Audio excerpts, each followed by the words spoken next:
Hello အားလုံးပဲမင်္ဂလာပါ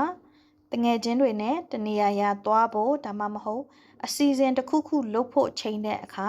Do you want to join အဲ့လိုပဲမေးမဲ့အစား Are you up for it ဆိုတဲ့အသုံးလေးကိုသုံးကြည့်ပါဒါက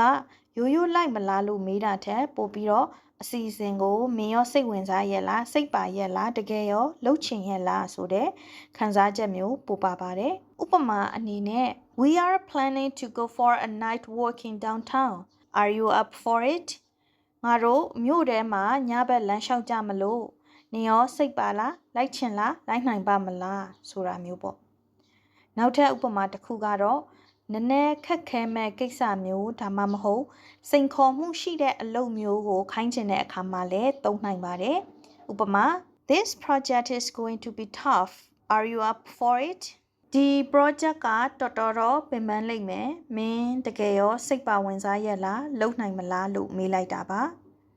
အလွယ်မှတ်ရရင်တော့စိတ်ရောလူရောအစင်သင်ဖြစ်မဖြစ်လှမ်းမိတဲ့သဘောပါပဲတကယ်လို့တစ်ဖက်လူကစိတ်ပါလို့ပြန်ဖြေခြင်းရင်တော့ Yeah I'm up for it ကျွန်တော်